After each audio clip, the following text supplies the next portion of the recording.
A clean 2-0 is what we saw on the first series, but nevertheless, it was a very close match. Now we're here on the second series of the day, and it is the lower bracket. Tash Bunny here alongside Donut, your analyst for today, and I have a feeling that this lower bracket is going to be a pretty long game. Yeah, definitely. It's going to be closer as we expect it to be. Both are going to be fighting for their tournament life. If they lose in this specific match, then they will be eliminated from Open 3 and possibly getting a lower score and lower points in the system for them to be able to qualify for Elite. So this is what is at stake here. Not just about losing and being eliminated, but about, pushing further so that you have higher points to qualify for Elite, so that you will be more comfy. You will be just watching through LCQ and just observing your potential opponents that you might be going through for Elite. It's going to be really exciting. As you all know, some teams have already managed to qualify to Elite, gathering enough points moving forward. So if you want to check out more, do check out the FSL Game Changers website to find out more. Regardless, as we go through here, we're going to be looking at Anomaly No Charms versus Orangutan X. Now, Orangutan X has had a pretty successful run in Open 2, I believe, but they have gone up to Open 3. They have had another roster reshuffle. So I'm really curious to see how exactly it will be affecting their firepower, because again, there are some teams that tend to do roster reshuffles, but then I'm not too sure if the team has enough time to fully build that chemistry with each other quite yet. Yeah, even if you have the perfect amount of skill in the form of a team member for the team, the chemistry, if not built properly, then that's going to be something that is a barrier for you to get the win. Take an example would be RRQ Kaguya, wherein when we interviewed Best yesterday, one thing that they were building would be the chemistry. And Orangutan X with Emi as the newest addition to the team, right? He is stellar as the duelist, but is she really more communicating with the likes of Japips, who has been the leader, the IGL for the team, or has she been, coordinating more with Twirly, who actually thinks more like a duelist too, to be able to support her in that claim for sites? Well, we know that Casper is one of the most stable players for OGX. She has been phenomenal as the controller, so there's no doubt about her being able to provide that support for the team. It's more about all of these 5 pieces together working to get that win.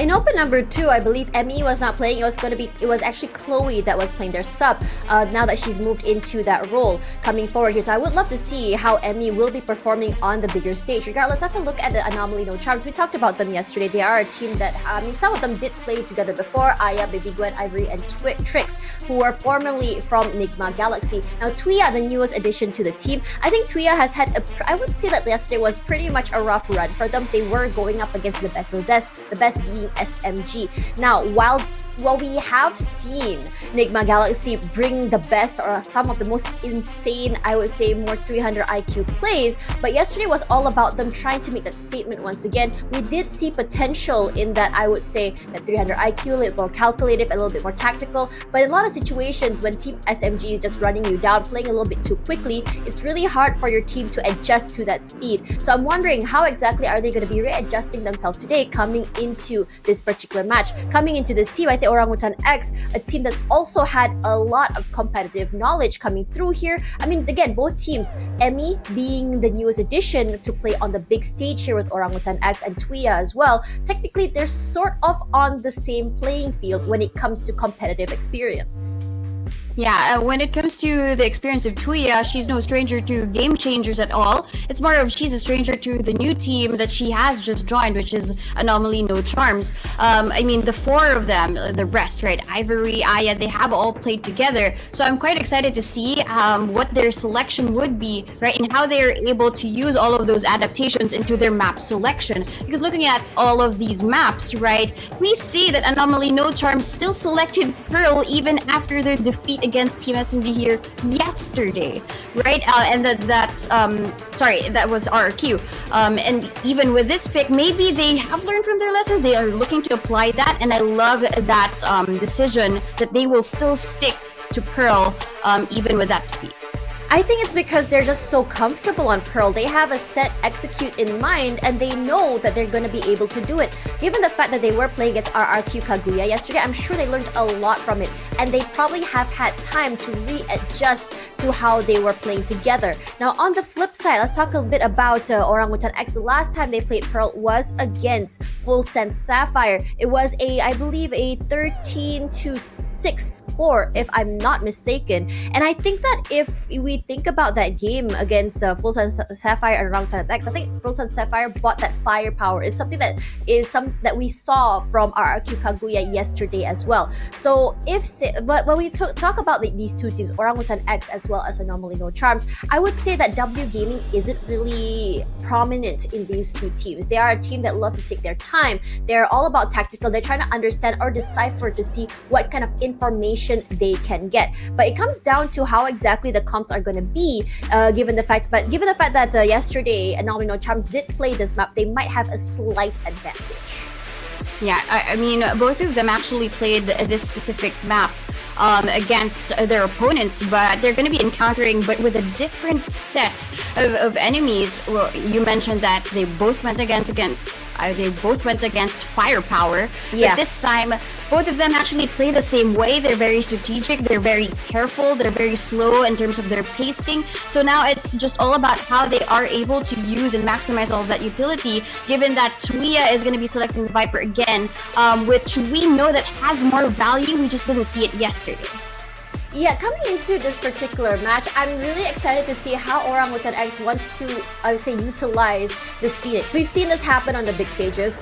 Jing from Paper X runs this comp, and I think we saw this run by, I believe it was it Talon? I cannot remember specifically. But a lot of these teams were not able to bring to the table what Jing brings to the table. Again, there is value on having a Phoenix for your team. That his firewall is just so great at denying information, and also providing some healing. Mollies can be used for both defensive as well as aggressive maneuvers. So it can be a lot of value. The matter of the fact is whether or not they can actually utilize his utility as a team player, because they are running a double duelist comp. If anything, it has to be the Phoenix to provide a little bit of value to enable Twirly. Yeah, I think the Phoenix pick is going to be either a 50-50. Either it really works well for you and the rest of your team members understand what your intention is towards the map, then it works. But sometimes there is a hit or miss when it comes to the Phoenix pick because of the forgetfulness of those abilities and what it really stands for in that specific map. Yeah, it might be a different mindset. It's kind of like having a Reyna on your team. The Leer can be used to enable Twirly, as well as the Firewall as well coming forward, giving you space onto the site, as well as to deny space to the enemy team. Again, it's not a utility that lasts a long time, like an actual smoker, like say Viper, or even an Astra, or even a Harbor, but it does have that value. Regardless, what OGX wants to bring to the table is an explosive play. I'm going to be expecting sort of like a default at first. They try to figure out where exactly the information is coming from. They're going to try and execute with these utilities quickly onto the site. What we expect from what we saw just now from NJW. Regardless, now is the first map of the second series. Ladies and gentlemen, keep your eyes on the screen because this is going to be a good one. On to you, Zach and Raf. Different stakes for this particular match. The first one that we saw today, it was the upper bracket, but now there are no more second chances as we head into the elimination lower rounds. It is once again me, Zach, joined by, this time around, I see a Raf written down. No more Tash Money cosplay. Oh, never mind, Raf. You're still doing it. But heading into this particular series, I have super high expectations because both of these teams, they have a bit of story and history on all of these maps. And for Orangutan in particular, they're gonna have to work through their PTSD from yesterday because these are the same three maps which they were slated to play and which they got 2-0'd on. Which is very, very, I guess, strange in the case of OGX because they're definitely one of the teams that we consider a powerhouse, and especially on that defending side, right? I mean, we talk about OGX being the shield of game changers and how they're the most resilient team no matter what iteration we see. But again, I feel like this could be also, and as the panel mentioned, a very, very, I guess, measured game because these are teams that love to play super, super methodical. They will try and be as safe as possible, and on whatever they do, And on a map like Pearl, which is arguably the slowest map of the entire circuit as of the moment. For sure. And I mean, looking at the stats from yesterday, right? Orangutan, they really did not have a good time on this particular map against Fulls and Sapphire. On Pearl, in their attacking half, they were only able to find 2 rounds out of the 12 that they played. So I hope that heading into today, they managed to kind of fix those mistakes and hopefully can put up a better, more impactful performance. And Anomaly, no charm. Sure, they had a little bit of a rough fight yesterday, but still, elimination bracket, new day, new game. The stakes have never been higher for either side. And for Orangutan in particular, right? If the higher they get over the course of this particular event in the playoffs, the more likely they are to qualify just off the bat, just off the basis of circuit points instead of having to go through that LCQ. So definitely very, very important for them. Now starting off on defense, Casper, that first point of contact, puts down the smoke, does quite a bit of chip damage. In fact, 2 Tricks who will not be able to heal back up. So OG starting off with the bang. As we talked about, this is a team, or both these teams really are very, very careful with their approach. A little bit of resistance here, and as you mentioned, Tricks getting shut down is enough to keep them at bay. Emmy is going to draw first blood here, as well as Casper being a total ghost and haunting the rest of ANC. Trying to be as quick as possible with that execute, but the utility in their way and just the straight up gunfire denying them of any meaningful space. What we did notice with ANC yesterday was, especially on this map, they had very, very particular buys or very particular choices in terms of their economy. For sure. And I think for Orangutan in particular, we did see the same double duelist comp come out from them yesterday, and they found much more success on defense, right? They were able to win 4 rounds in a row before finally going down, and the initial damage was a little bit too much. But the fact is that if they can continue to build up an early lead here, it might be what they need. Already, Emmy, having found 2 kills in that previous round on the Phoenix, getting closer and closer to that run and back, might be a huge difference maker in these kind of retake situations. Not much of a buy available for ANC, pistols across the board, and they're looking to take these fights up close and personal as much as possible, and they succeed. Tricks finds that first blood. And talk about that Phoenix, it's definitely going to signify that orb control is going to be a high priority on the side of OGX, whether they be defending or be the attacking team. Now ANC a little divided here, potentially get caught off guard. Twirly not landing the martial shot, but enough to dissuade any opposition from pushing her. At least there was a burn on that guiding light, but Twirly senses are tingling and she gets both! Spike down. No scope, just to, again, alert them of her presence. Twirly is looking for more, waiting for the rest of her team to pretty much coalesce or, again, coagulate with this core. Tricks not having the greatest of experiences as Aruma is going to clean it up. And a great conversion here on OGX. Well, once again, they are the shield of game changers. Definitely.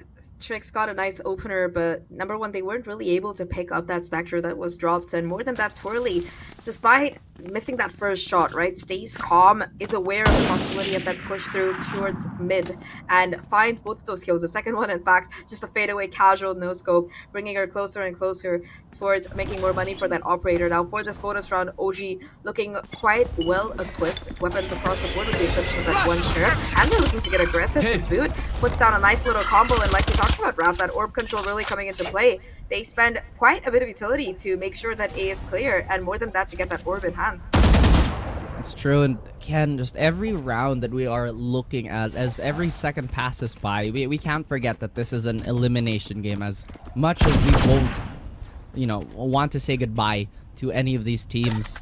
OGX do have a fairly far forward position, especially with Japeeps, who's been so reliable in every version of this team.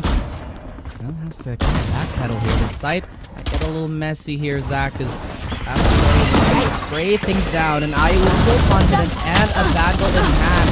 Not notice that the rest of her team is getting cut down behind her. Aruma's doing a great job of just allowing the head of the snake to pass and chopping off the body. 2v2 all of a sudden in a bonus round.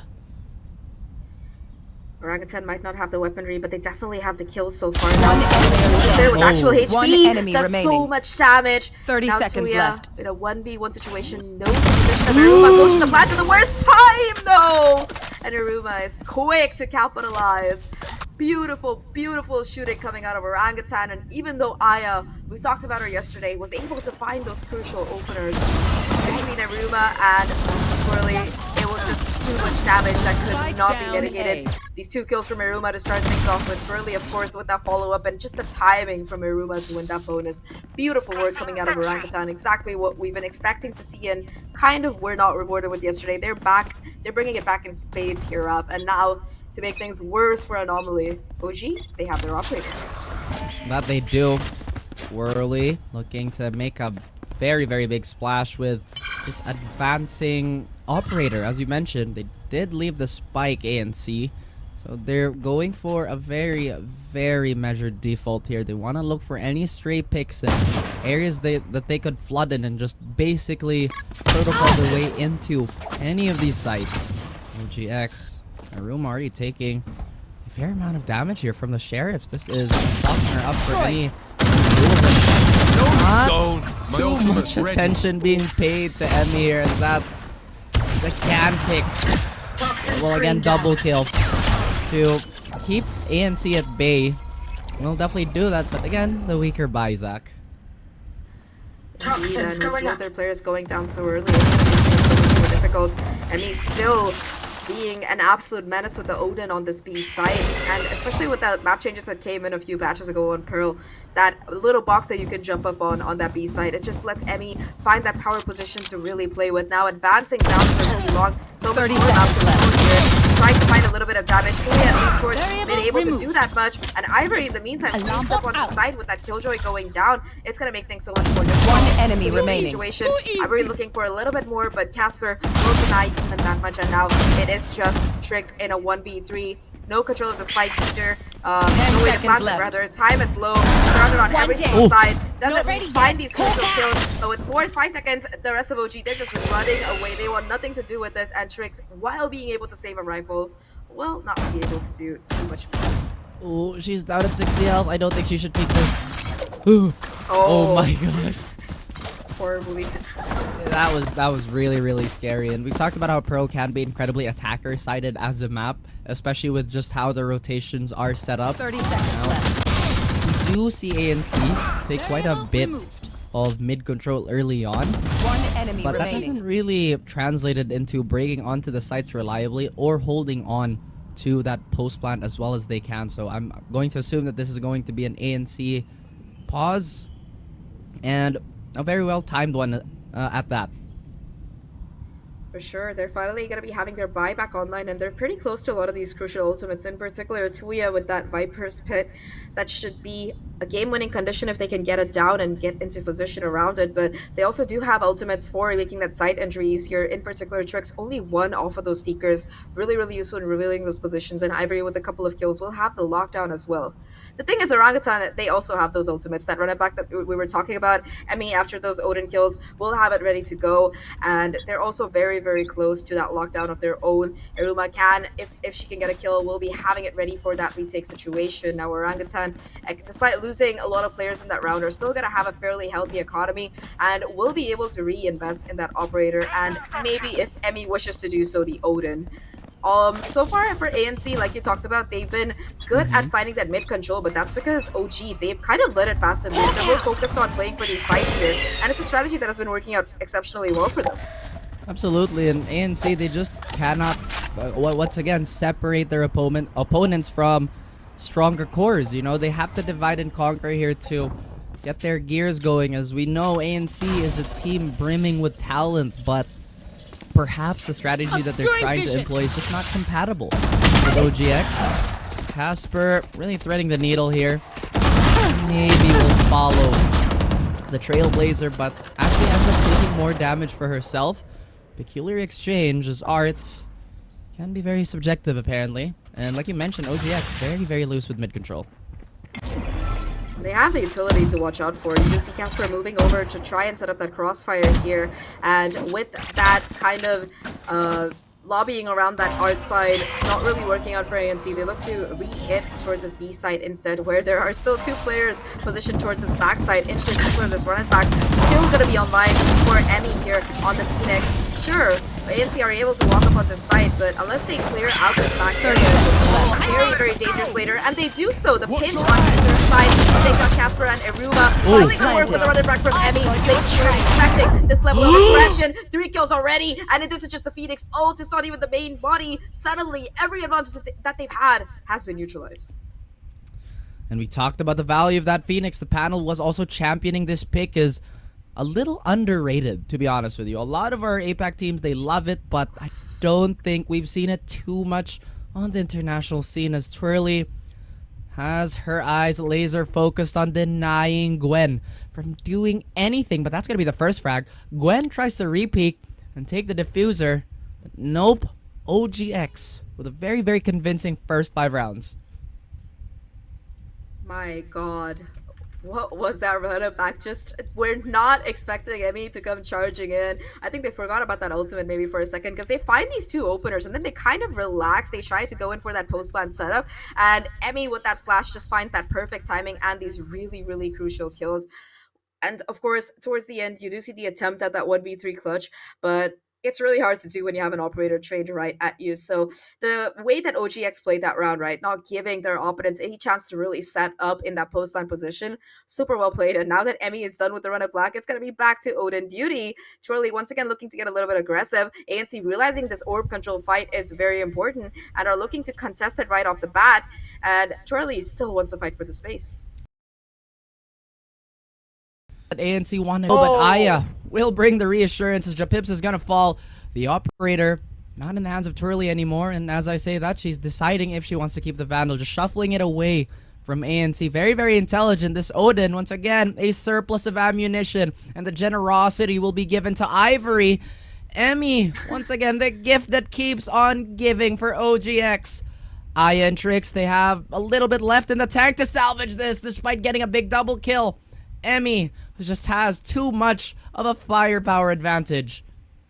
Literally, because, you know, she's Phoenix. I have bad jokes apart anyway. Just managed to pick up that operator as well. Please. And it's only 2 away from the run it back. And she only used it that previous round before this one. So, I mean, really farming up these kills and the ult alike here. Orangutan looking extremely comfortable starting off on this defensive side. And they only have used that run it back so far. Every other ultimate has just been lying in that back pocket, charging up, waiting perhaps for Anomaly, no charm to use some of their own, which hopefully we'll see them getting a chance to, because so far they have been crunched down on their entries into sites. They've been struggling to find those openers, and even when they do, Emmy is just that X factor that they have no defense against. Exactly. Yet another slice of knowledge courtesy of Zach. But I have to say, you know what? If those types of jokes make you happy, Zach, go ahead. Make as many as you want. You're just not gonna get a reaction from me most of the time. Maybe a sigh. You know what I mean? But speaking of, it does look like ANC, they want to alleviate a little bit of this pressure and just get, again, just anything going here, really. They've been succeeding with these early fights. The question is, can they follow up? The 2 members already eliminated from play on the side of OGX. That is going to be a bit of a domino effect. But OGX kind of tumbling and falling right now. They've held on to most of their ults, barring that lockdown invested. And ANC, they are looking particularly healthy. And we've seen a bunch of 2x rounds coming in for today. Last player Pips standing. wants to be part of that prestigious award, I guess. Casper doing as much as she can just for these exit frags, but will have to concede to the spike, unfortunately. Finally, a round for ANC, and yes, they did burn a couple of those ults that we talked about to do it, but they were done in very, very good timing.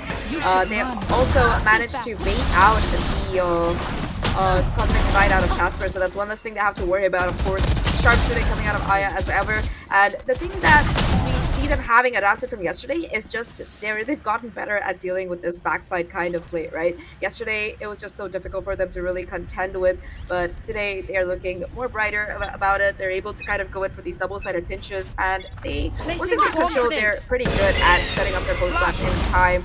Once again, on the face side, it's going to be very aggressive right off the bat, giving Emmy that run it back for the rest of the round, and it should be interesting. Didn't we see run it back just a few rounds ago, and that is just the fruits of their discipline and diligence to stick to their game plan and adjust if they need to adjust. Same defensive layout for OGX, not a lot of attention towards mid, yet An early warning sign. ANC, they still have that Viper spit. I think that's been in question for quite a good minute now, Zach. We're actually going to see the Viper spit, but before that, Twirly's going to take a peek for herself. Double dip and position herself in the back of the site. Still that Killjoy turret playing a little bit of a spoil sport game, but with the help of this Viper wall, Aya's able to scale up quite a bit now.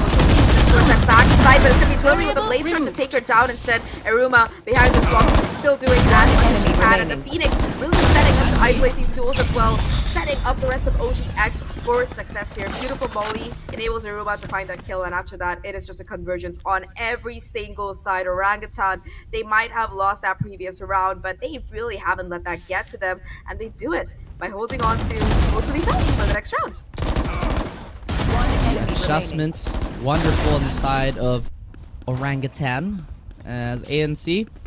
I really think like ANC, they have a wonderful game plan, but perhaps it is the age of this core, as yes, they have played together for a good minute, but again, just having the slightest change in members can pretty much alter the dynamic, right, for a lot of these systems. OGX, they have no problems whatsoever just holding ANC down, not allowing them to execute, be in their comfort zone. Yeah, OG definitely wrapping up the pressure here. 7-1 right now. They have the overwhelming lead. The thing is, this is their defensive side. This is where they were successful yesterday. They need to build up the lead and be sure they can replicate the same success on the other side. Already, again, aggressive positioning coming out of A main from Emmy in particular. Teammate does a little bit of baiting, takes a little bit of damage, but most of the push does seem to be coming in from this art side of the map. Already, Aya dashing in, only a classic in hand, trying to regain footing, and they're going to be wrapping around some of these players on instead. Emmy finding the first one, jump beams with another, though Aya finally strikes back. Emmy's still alive though, and as long as Emmy is alive, then Run It Back is still a point of contention, which is basically another player. Exactly. Playing 40 chess. Bot coming Except back. there are 2 players on one side, and which is not fair. ANC, not the greatest weapons still. 30 seconds if they left. can manage to maybe just take one or get the spike down, this is enough of a consolation prize for them, as they will be more geared moving forward. OGX, I really, really love the patience, and you mentioned it. Their defense is, again, one of the best, if not the most stoic. And in the entirety of Game Changers, 10 seconds I left. will not flinch, and will still get value off this aggressive push. And now we are stuck Spike planted. Aruma. I One love enemy the patience. Waits for the spike to go down. Isolates the fight. Unfortunately, One enemy cannot remaining. really finish her opponent here. Ivory, again, a sentinel from, again, a timeless sentinel. If that is a term, but Emmy, the Run It Back. Oh my goodness, he saw Ivory try to go for the body. Cheeky play. Cheeky play, but Emmy will not allow it. Emmy just runs her down, does not care, uses the ultimate, and is aware of the possibility of being knifed. We've seen that happen quite a bit when you do see the Phoenix, but Emmy denies that and will get the defuse. Like you mentioned, having 2 lives in a 1v1 is always an advantage, especially if you can set yourself up for success.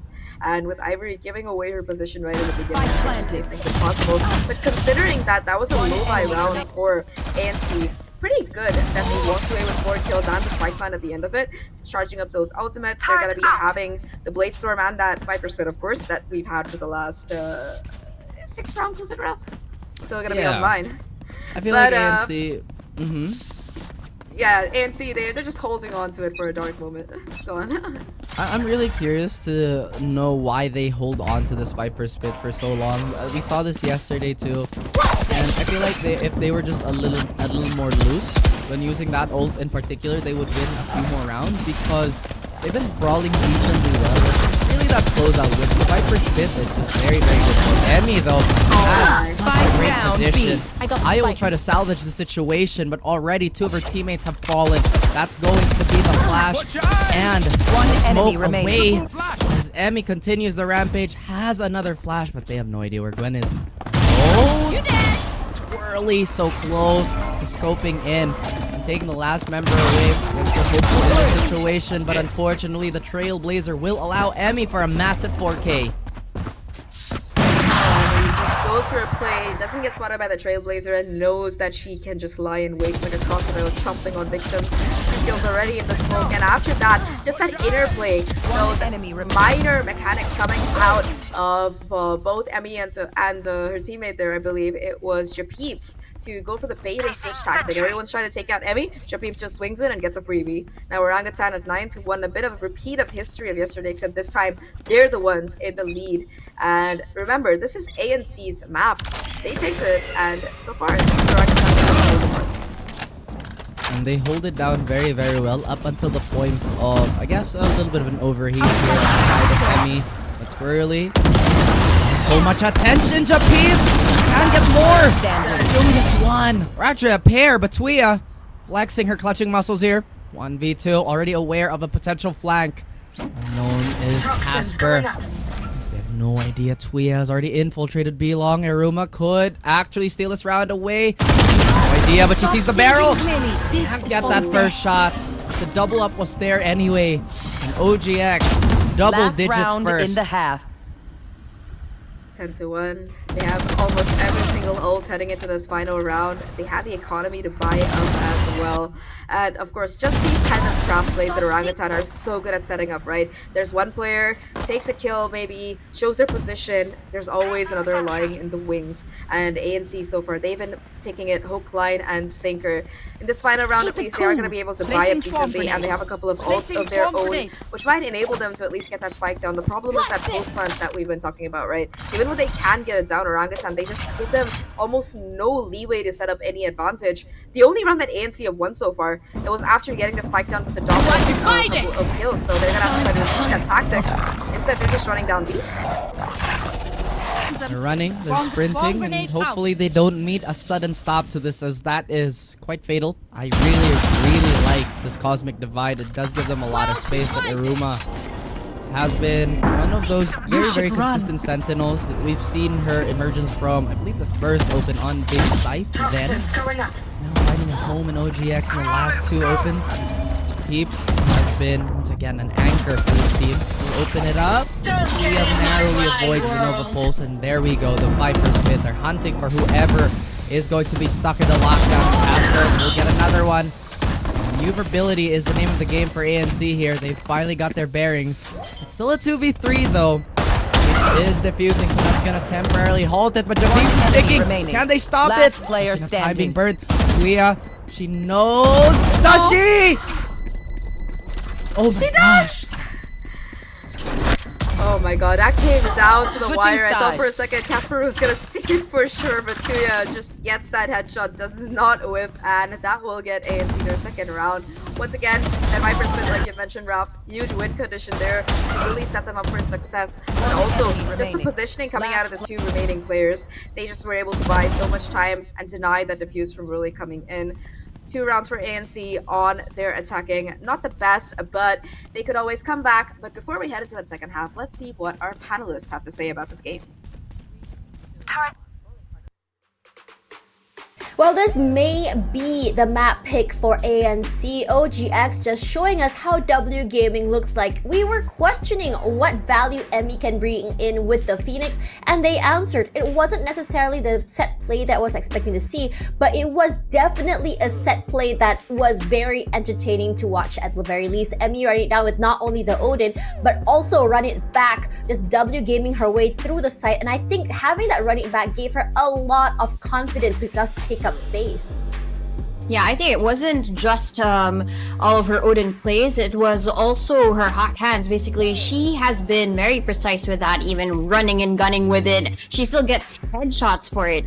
How they're able to take these ultimate orbs and steal that away from Anomaly No Charm is also a point wherein they can use that second life of the Phoenix in order to either stop the push, and that happened through B Long in that clutch situation that put Emmy at risk of being knifed, but she still got the kill anyway. Still had a lot of time for her to defuse the spike. So that's the value that we got from the Phoenix. It's definitely a hit for Emmy, but also these set plays from Anomaly No Charms, we did not see that come into play yesterday, and there is still a big barrier for Anomaly No Charm to be able to push through the site. I think for Anomaly No Charms, I think their idea of playing site, or at least for B, has always been coming into from double doors to the site itself, and I think it's been like a big problem for them. Let's see if they're able to get this answered on the defensive side. Let's see what's gonna be. Raf, Zach, take it away. Well, we are going to take it away. So, what are you going to do about it? Well, a question that might not be answered up until the end of this map, and a question we posed to Anomaly No Charms. What can they do to turn this around, as OGX really stood their ground and pretty much remained very tanky, Zach? Yeah, taking the damage, taking the kills. Emmy on 19 and 6 in 12 rounds, exactly what you want to see from your duelist player. And remember, this was on defense, so if Emmy could pull that off on that particular side of the map, how much more damage can Orangutan do on attack? You say struggled a little bit yesterday, yes, but that's yesterday. This is today. They've probably gone back to the drawing board, knowing them, figured out what exactly they were doing wrong, and now can do no wrong. Maybe, maybe not. Now starting off, exerting a little bit of mid pressure early on here. Sticking together with the exception of one particular lyric. It does seem like numbers is the name of the game on this pistol round for Orangutan. And it served them well in the past. In fact, Emmy's just going to be charging it down here all the way through Art. Talking about the numbers game, I think this is a bit of a trademark for OGX in that they will really try to brute force their way onto sites. And while it has worked in the past, it does kind of make the game incredibly messy. But Ivory with a crisp tap onto the face of Emmy will eliminate any forward pressure that Phoenix could potentially provide. Now Twirly backpedaling and going on the safer side. They do have a pretty convincing take on the Art side. So this retake is going to be funneled. And that's exactly what's going to happen. Ivory getting second for herself. And Aya wants to get as much space as she can, so this defuse is gonna go underway. She's still trying to duel it out. Last player standing. Found a little bit of room to be a bit safe. Aya and Trix take the pistol round and Don't hang even on. start that shit here, Zach, mate. I'm a little worried that OGX might repeat the same pattern that they've been somewhat going through in these last two opens in the fairly, I guess, limited offensive playbook. That's a very nice diplomatic way to phrase it, but yeah, I completely agree with you there, Rafa. It could have been better. They got the spike down in a 4v5 post-plant setup, and the problem was that they had no map control, right? Of course, Casper was able to reclear main and try to play off that Astra utility, but aside from that, there was just a constant danger of being surrounded on every single side that you had to see them play so far apart. Japeeps in particular towards that art area, forced to hold down that position, leaving almost nobody on site. And Orangutan, after that round, despite getting that spike down, they're not going to be investing or forcing up really a couple of pistols, including that frenzy on Iruma. But aside from that, they're just trying to do some damage at the very least here. But of course, Zach, what are we without diplomacy, right? But OGX, it doesn't seem like they're gonna go for a more, I guess, passive approach. They still want to stack up those numbers despite losing the first round. They want to do as much eco damage as possible. Maybe spread the economy of A and C out thin. Then going for that very, very heavy A hit. Ivory could fall here, but, well, even with her utility, Twirly still falls. Continue the onslaught. And Casper with the classic. Well, not the dreams of Tuia, but Ivory farming. Getting closer and closer to that lockdown. Do we have an ace here? Yes, we do. And Ivory with that clean hold and see convert. Stinger is just a laser at that range, and Ivory demonstrates exactly what she can do with it in that particular round. Not much of a buy for Orangutan, of course, but still, having Ivory get that lockdown after 2 rounds of play is just insane. That's going to be another problem that Orangutan have to contend with in this round, and it's going to be something that Anomaly No Charms are going to appreciate heading into this bonus, because even if they don't have the best weaponry, if nobody's on site because of a lockdown, what do you even do, right? Now Orangutan, with their buy kicking in, now applying that early A pressure. They've done some mid-conditioning over the last couple of rounds, but again, just trying to charge up that run it back and run it down onto the side. Definitely speed. Maybe momentum is OGX wanting to attain here. getting Ivory, who's been a thorn in their side for the last 2 rounds, is already a very, very big positive. Iruma, a late take towards Art, could potentially find, Turret down. well, the whole of ANC. Spots Tuya, but Tuya lands cleanly, so that's gonna hurt the efforts of OGX. Not just that, that's a rifle that Tuya has picked up as well, so it's going to make this retake a little bit more viable here for the side of ANC. 4v4 situation, utility being spammed on both sides as they try to push forward into the smoke. Aya with the spray and pray, not able to do anything. Tuya though, on the other hand, 2 kills on the round already, 3 in fact, and now going for the defuse. She's sticking it, almost getting it all the way. Half the defuse has come through. It's just Casper versus the world, and Aya, all she has to do is stick the spike because her teammate has her back. And ANC, they win that bonus without investing that lockdown to boot, all because of Tuya. Holy Tuya. The hero and the, again, controller putting it a little literally. We will control the situation and we'll control it till we win. And now OGX on the back foot. Again, just a little notorious on their attacker side.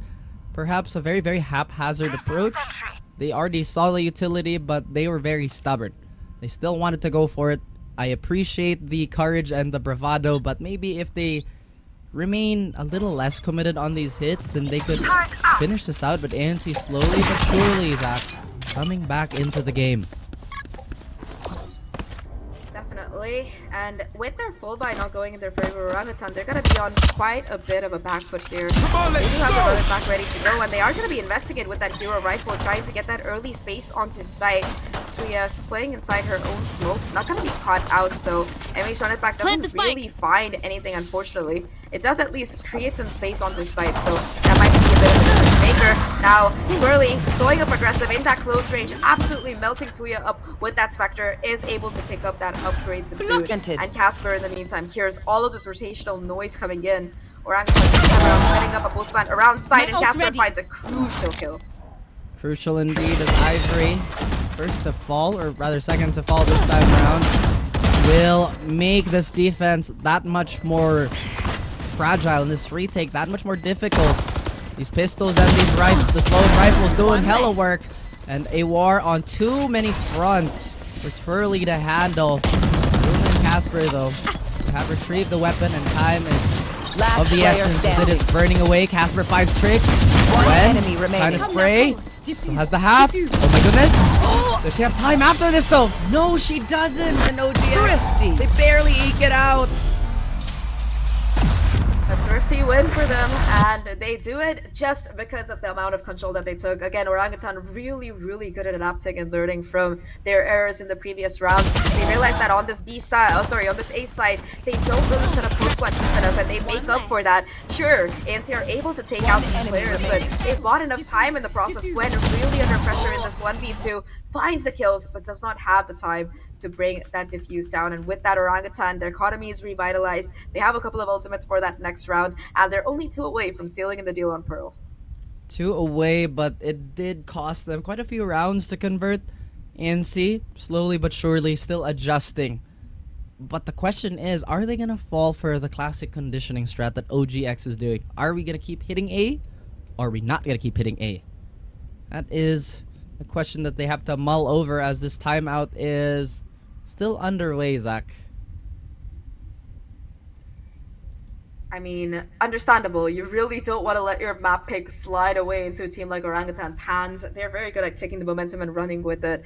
And this was one of the games that we expected that would go the distance here, Raf, that we thought would be a very brutal back and forth punch out between these two teams. But on Pearl, at least, Orangutan, despite a little bit of an awkward start on their attacking side, have definitely managed to find a winning combination. Can ANC strike back in time? They do have the tools with which to do it. One off that Viper's Divide. They have the lockdown ready to go. But Orangutan, they're also stacking up a lot of these crucial ults. And the thing is that previous round, it was an eco round for them. The hero rifle on Emmy, as well as that run it back. You are divided! Enables Orangutan to really make their way onto site. Now, Cosmic Divide coming out early on from Casper here. Aya playing ahead of it, trying to stare down long, make sure that nobody's really coming in. Still, the being made, right? Has no idea if that is indeed a fake or not. There you go. We talked about the conditioning, and ANC, they've been caught on the rotation here. Timing once again will not favor them, as Aya is going to be a lone ranger trying to hold off the Orangutan army, and she'll have to concede. That's just too much utility for her to bulldoze through. Lockdown already being invested in Emmy, already being a terror. What was once thought a safe way to retake will now be flooded by OGX players. Tricks with a flash. Unfortunately, Twirly's sight is still as clear as day. And Aya trying also to clean out this longer angle. We'll get that half at the very least. Emmy has to clear this up, and Aya takes critical damage. 29 health overall. And a pause with a reload. The defuse doesn't get stuck. Aya has to make a choice here. Has to do some damage. But Casper in the panic once again is going to drive a wedge through that defending team. Match point now, and I appreciate that she was able to get the stick, but unlike last game where we saw too many pro zone fake moments coming through, Orangutan, they're too wily about that. Casper with the spray, with the careful checking, and just the way that Orangutan played for the time, too much for Anomaly to deal with. Now, in their penultimate rounds, one round away rather from moving on to that next map, they're still going to be able to buy up at the very least, so it's not entirely over. Aya in particular has been great at finding these crucial kills. The problem is that Orangutan, they've kind of figured out a way to deal with her, which is just to throw all of their players at her. Even Aya can't deal with the entire Orangutan squad, it seems like. And of course, you really do not expect a Phoenix to be lurking in that last round, which is exactly what Emmy does. And again, farming up that ultimate, really leading the charge with the Mindstorm. There is going to be some heavy precision sight from these ANC players, but will that be enough to top Orangutan? Is yet again a question that we might see the answer for, and Twirly will meet Aya at the peak, at the top, and will win it out, posterizing her. And ANC now working without their pivot here, or their point guard. Has to make something happen. Planting is being very patient with their approach here, OGX. They know they're right there. They know they are at the cusp of taking this map and taking momentum, precious momentum away from ANC. Ivory looks to capitalize on that flash, but won't find the farthest target. Instead, Emmy floods in and answers back. Baby Gwen, all alone and all up to her to keep the dreams of ANC alive. But who is there to be the nightmare on Pearl Street? It's Casper. Casper, one of the most consistent players in Orangutan's lineup, and for good reason, right? She's always, we talked about how so often for SMG, there's a backline player just waiting in the wings, go high B. Well, you can say the same for Casper. She is just so consistent every single game, every single tournament, and even in a lot of these rounds down attack, right? Orangutan, even if their players went down early in that 2v2 or that 1v1, it's always Casper at the end waiting with that Astra utility. So really great game coming out of Orangutan. They seem to struggle a little bit in the middle, but overall, very smooth victory for them. But hey, that's why we have our wonderful panel to break it down for us. Tash and Donut, here you go. What a first game for between these two teams. I have to say that for Orangutan, winning this map is definitely a statement to say that even though it may be your map pick, but we are very proficient in this particular map. I think all eyes were on Emmy throughout the entire game. She put a lot of value in terms of firepower, in terms of her flashes and utility as well. A lot of the orbs were farmed to really enable her to be using not only her run it back for just eliminations or kills, but also to gain vital information where her team wasn't able to get if they were to be flashed out or if they were to be smoked out. At the same time, I think that there's a lot of value coming in as well for ANC. I feel like their hold is good, but a matter of fact is because OGX is just so overwhelming when it comes to firepower. They were definitely struggling in terms of making sure they can survive and take these fights. Yeah, what was consistent from yesterday's performance of ANC in the map of Pearl is Aya's ability to take those first few kills during these rounds, right? But in terms of the conversion for the rest of the team, that wasn't seen because we see the likes of Emmy and as well as Twirly stop them at their tracks. Whenever they would try to make a move, OGX, it seems like they would always have a response of movement within the map, which is uncontrollable, whether it would be Casper's gravity wells or her smokes or Aruma's just sheer will to try and contain them on towards the site and these holds. That was something that's different from how OGX played yesterday in the map of Pearl versus now a very same performance from Team ANC, which we did not expect because we know that they selected this map for a reason. They do have set plays prepared, but it wasn't just the perfect platform for them to do so, or probably OGX is just very strategic about answering back. I think it's more of like whatever that ANC has been done yesterday was just read by OGX at this point, because again, we didn't really see a lot of adjustments coming through from yesterday and today. Their way of entry from attack is still playing from coming in from double doors to B or say art to A. We did see a few times where they did try to to really take control or just take control of the orbs, but again, they just losing the skirmishes as opposed to OGX, who have been really funneling these, I would say, orbs into the game. Regardless, we are going to be seeing our second map just for a bit. After this, more VCT Game Changes APAC Open 3. See you in a bit.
stop to see me fall.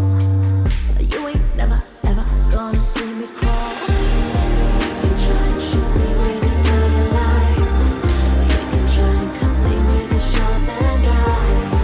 Like the dust and like the tide, still I rise. Ain't nobody who will ever bring me down. Ain't nobody who can take away my crown. Like the dust and like the tide, still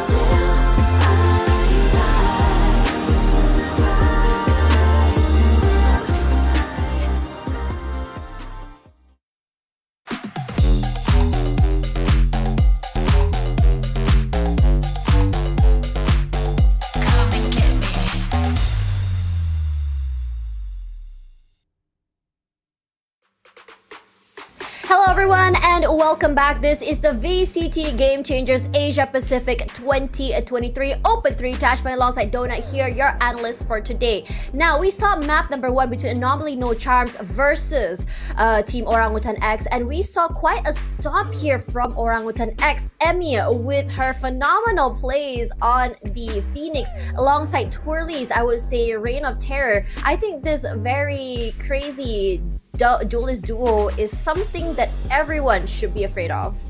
Yeah, I think this is something to watch out for, something new that could be brought to the table. We were mentioning all about the adjustments that some of these teams make, and this addition of Emmy really makes all of the difference for OGX because it's the stability and the consistency of Casper of Japeeps, but now a new flavor is here, and we saw that in the map of Pearl. And looking at now the pick of OGX, which is Bind, I think they lost to Full Send Sapphire yesterday. Yeah, But I think they have a lot to offer here since this is their map pick. I mean, I think they have an idea what they want to do on this map. I think they have a set play, an idea of what's going on. I think given the fact that their performance on Pearl just now shows us a little taste of what we can expect on Bind. Now, Bind, I would say, is quite a tricky map because it doesn't really have a mid area for control. It's a little bit more on those teleports, and there has been changes to the teleports. And it gives them, I think, for teleport toward the A side, especially because the movement of the teleport being closer allows you to just swing as soon as you just teleport out. Regardless, coming through into this map, we all know it's a little bit more defender-sided. So on attacker-sided, I think they have to be a little bit more creative on how exactly they want to push the sites and how exactly to draw out those utilities early in order to give them passage onto the site. But knowing Orangutan X, who love playing very aggressive, I'm not even sure. I'm trying to figure out how exactly they can punish OGX for this aggression. Yeah, I think that's a lot to do with the playstyle and how they would adapt to this specific map. Because if we're taking a look at Bind, right, and with how Emmy and Curly played earlier, I guess they have the perfect form to apply here in Bind, even if you're in the attacking side. Because whether or not this map is defensive, defender-sided, you would know how to try and take all of those utilities to your advantage. And that's what we saw earlier from Emmy and from Twirly. They were just wreaking havoc on towards the site, and they were uncontrollable in that situation. And even if Anomaly No Charm did have a certain solution to that, it was either to wait in the mid round to adjust, or they didn't really have the best possible tools to break them down.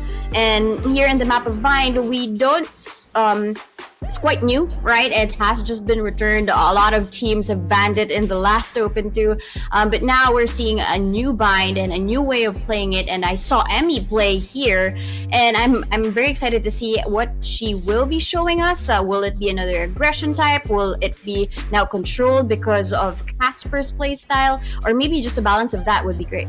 I think that for this particular map, given how they played yesterday, I think attack, or actually aggression, will be the name of the game. game, we see a lot of dominance coming in from Orangutan X in the first half on the Full Sense game, which is on their attack side. So it does show that for attack siding sort of play, it does show a little bit more power coming from them, given the fact that they are running, say, 2 duelists as well as an initiator like Japeeps that can give a lot of value in terms of how she uses those flashes. Now, it was the defense side that we start to see Orangutan X really suffer. So I'm wondering, what did they learn from this defensive side? How are they going to be stopping any aggression coming through here from the side of A and C? And also, what changes are they going to be doing to their lineup, or is it going to be the same?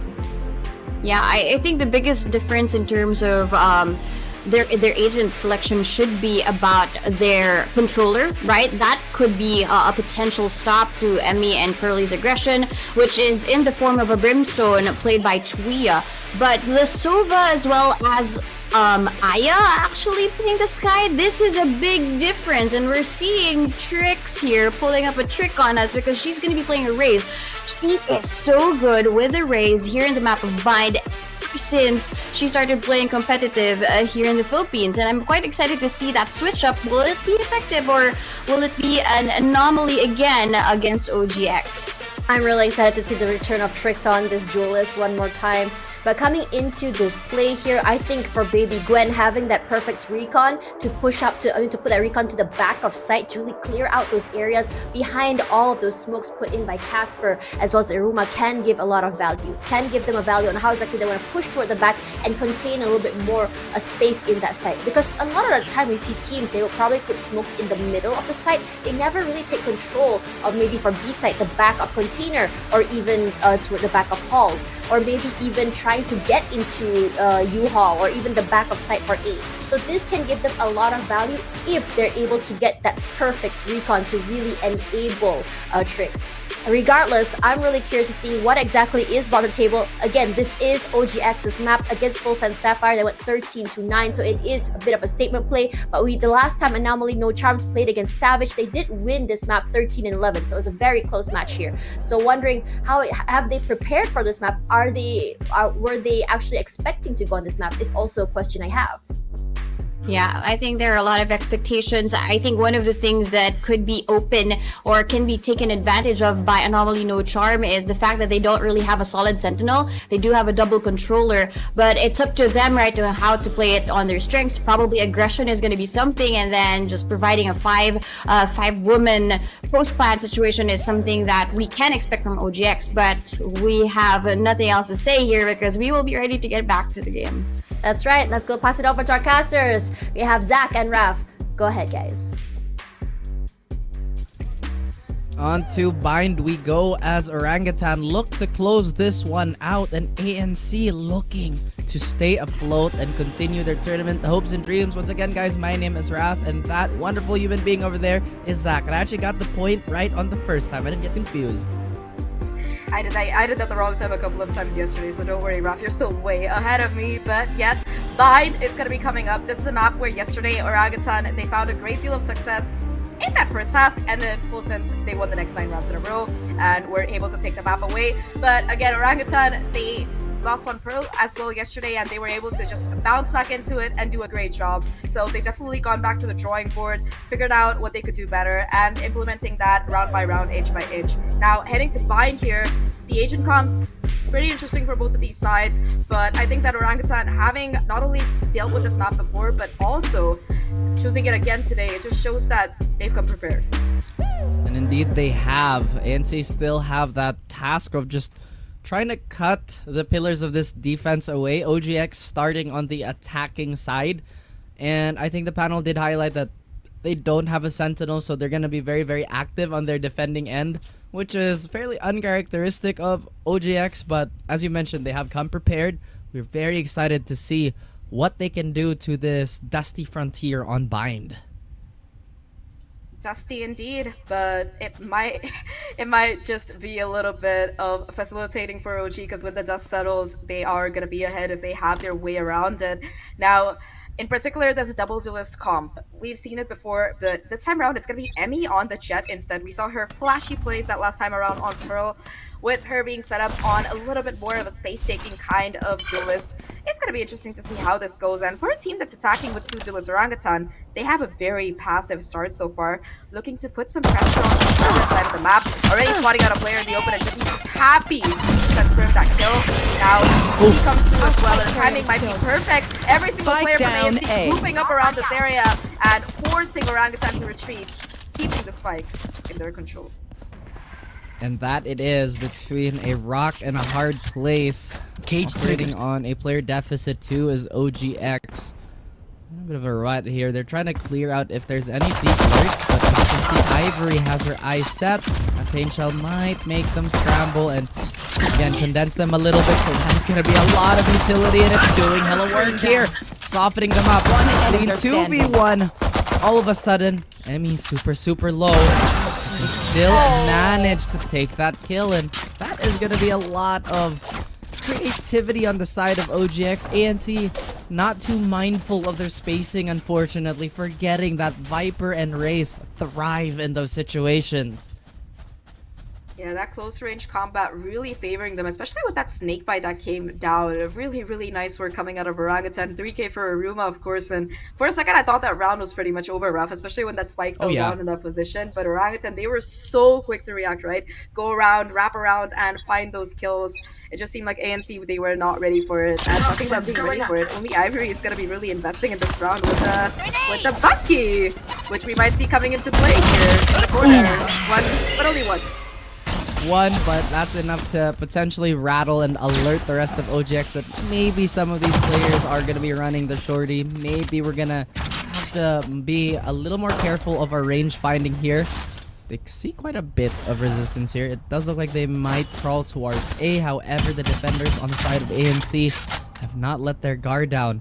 Still, OGX holding their ground and just being very patient here. A great look in comparison to their Pearl attack, which was just run and gun, basically. Yeah, and their strategy seems to have worked. It has caused a bit of a rotation over towards that B side. Almost all the players, in fact, from ANC are just moving over towards A, hoping for that gamble stack to really pay off here. But instead, Orangutan, they just look to walk into B instead here. Site completely empty. Aya all the way back in spawn, watching for a bit of a push. And Orangutan, with 30 seconds left, they get that spike plant down for free and more than enough time to really set up for 30 that post plant, seconds left. because ANC, they haven't moved an inch here. Not at all, and it's been, once again, very tactful of how Spike ANC planted. and OGX approach the game. Granted, though, I feel like this would have been the round where ANC would be a little more antsy, I suppose. Just add a little Y to their name. Be a bit more aggressive and just ruin the economy, right? Because that's really the primary goal of an eco round. My goodness, words are difficult, but not as difficult as this retake. As it begins, Swirly has already found one member out and has zoned herself out too. Doesn't seem like it's hurting anybody. In fact, Emmy works in favor, gets a 3K before she falls. Casper cleaning up the rest of the group. OGX converting very well. Yeah, they lose a couple of Spectres, but all things considered, it could have been much worse, especially with considering how low Twirly was in that particular situation, almost taking the paint shells to her own face. Either way though, Twirly really charging up that showstopper here with that 3 kills, those 3 kills and that death. And Orangutan, despite this being their bonus round, it's kind of debating what exactly they want to buy for it. Not going to be investing too much. They are close to that showstopper, 3 away from it, and Twirly is the one with the Bulldog, kind of the one you want to be the face of your weaponry. Now ANC looking to get a bit proactive towards a short area of the map, pushing a bit forward, but Orangutan again, this B site is where they have their eyes set.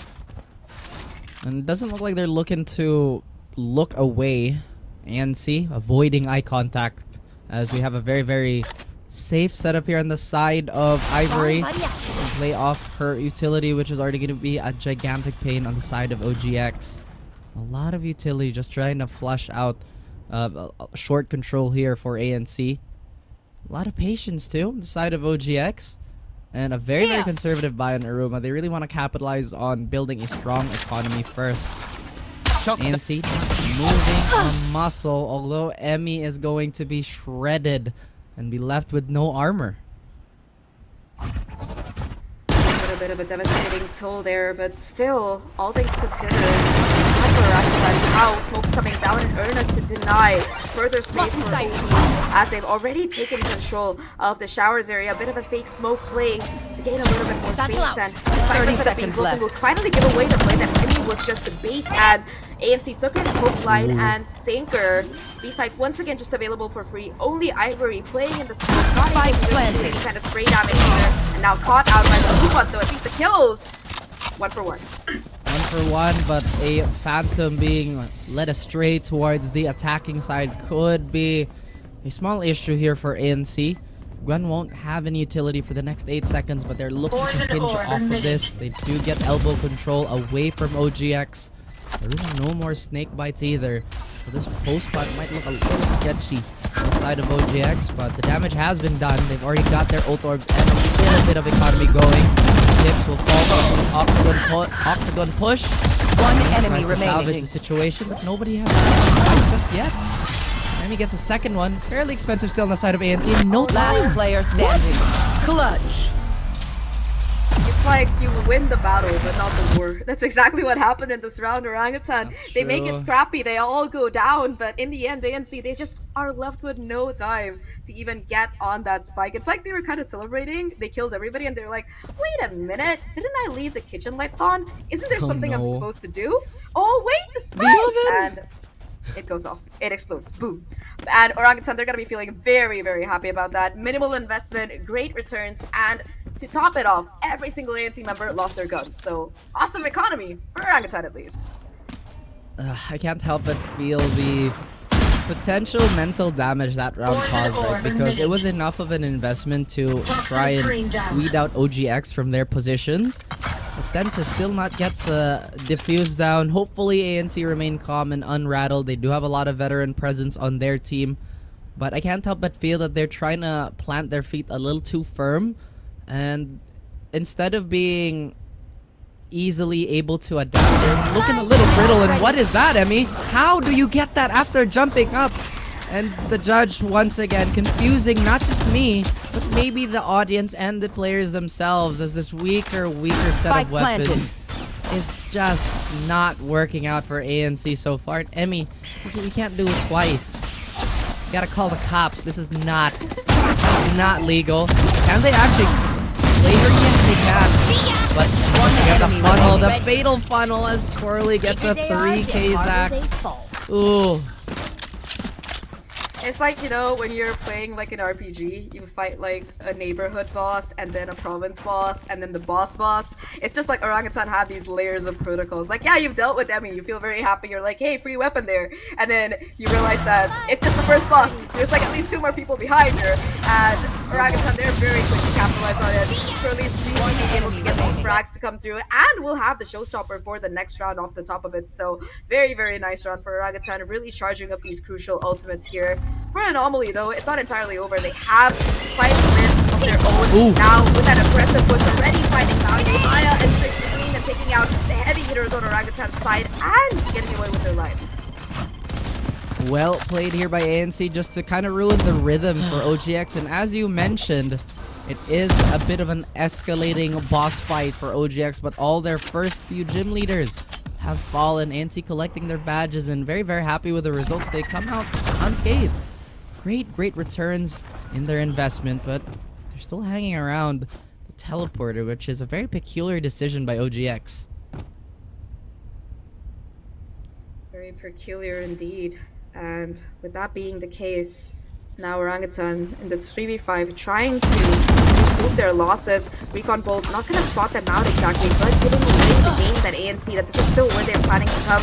Lots of chip damage being done to Twirly, the shock dart as well. Still though, Twirly and Aruma between them able to find these crucial kills. Now Orbital strike to boot. Thankfully it's on Aruma, who will be able to take a lot of damage but still get away with their life. And now they look to go 30 in seconds to left. the side where Ivory is just lying in wait. All of these players tagged up so low, just falling into Ivory's clutches here. Finally, though, Aruma is able to take her down and find the timing.